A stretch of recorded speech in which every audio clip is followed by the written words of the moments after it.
ஹாய்ப்பா, இன்றைக்கி நம்ம வீட்டிலையே ஒரு 3 மாதிரியான மசாலா தூள் செய்ய போகிறோம். இது எப்படின்னு பார்க்கலாமா? நான் உங்களுக்கு ஒன்று ஒன்றா சொல்கிறேன், நீங்கள் பாருங்கள். பார்த்துட்டு நீங்களும் செஞ்சு இந்த மாதிரி வச்சுக்கிட்டீங்கன்னா உங்களுக்கு ரொம்ப ஒரு பயனுள்ளதாக இருக்கும். சுக்குத்தூள், ஏலக்காய் தூள், மிளகுத்தூள் 3மே நம்ம செய்ய போகிறோம்ப்பா இன்றைக்கி. சரியா? அதோட முறைகள் கொஞ்சம் கொஞ்சம் மாறுபடும்.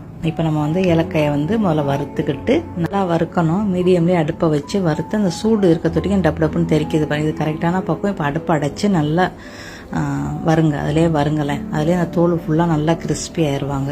அப்புறம் கொஞ்சம் வெது பறிக்கலே மிக்சியில் போட்டு 2 சுற்று சுற்றிட்டு அதுக்கப்புறம் இன்னொரு பொருள் போட்டு நம்ம தூள் செய்யணும். அவ்வளோதான் ஏலக்காய் தூள். இப்போ இந்த மாதிரி இருக்குல்ல. இப்போ என்ன செய்யுங்க, இந்த அளவுக்கு சின்ன கப்பில் 1 கப்பு நான் போட்டேன் ஏலக்காய். 1 ஸ்பூன் அளவுக்கு நீங்கள் போட்டு தூள் பண்ணிட்டீங்கன்னா சூப்பரான ஏலக்காய் தூள் வீட்டிலேயே செஞ்சிடலாம்.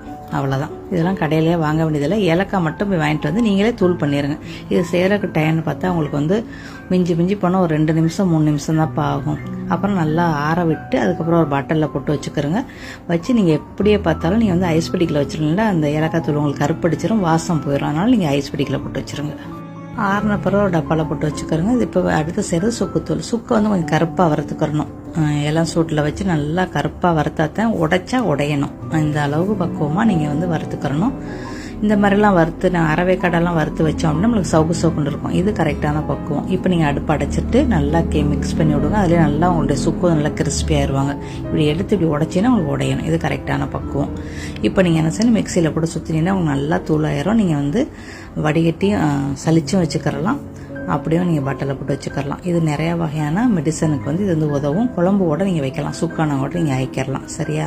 இதில் 1 ஸ்பூனை போட்டு கொஞ்சமாக தேன் விட்டு சாப்பிட்டீங்கன்னா உங்களுக்கு இருமல், ஆஸ்மாலாம் உங்களுக்கு குணமாகும். கண்டிப்பாக ட்ரை பண்ணி பாருங்கள். இது இப்போ நம்மளுக்கு ஆற வச்சு அதுக்கப்புறம் ஒரு பாட்டிலில் போட்டு வச்சுக்கிருவோம். சுக்குத்தூளையும் ஏலக்காய் தூளையும் நீங்கள் ஐஸ் பெட்டிக்கில் வச்சுருங்க. உங்களுக்கு 1 வருஷம் ஆனாலும் உங்களுக்கு கலரும் மாறாது, வாசமும் போகாது. நல்லா அப்படியே இருக்கும். தேவைப்படல எடுத்து போட்டு மறுபடியும் எடுத்து ஐஸ் பெட்டிக்கில் வச்சுக்கிறோங்க.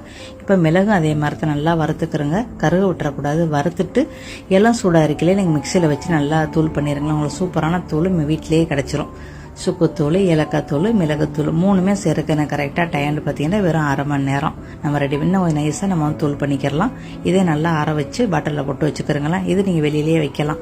மிளகுத்தூள் நம்ம அடிக்கடி யூஸ் பண்ணுவோம். சரி, அதையும் ஆற வச்சு ஒரு பாட்டிலில் போட்டு வச்சுக்கிறோங்க. சுக்குத்தூளையும் ஏலக்காய் தூளையும் நீங்கள் எடுத்து ஐஸ் பெட்டிக்கில் வச்சுருங்க. 1 வருஷம் ஆனாலும் உங்களுக்கு அந்த வாசமும் போகாது, கலரும் அப்படியே இருக்கும், அந்த வாசமும் அப்படியே தான் இருக்கும். கண்டிப்பாக ட்ரை பண்ணி பாருங்கள்.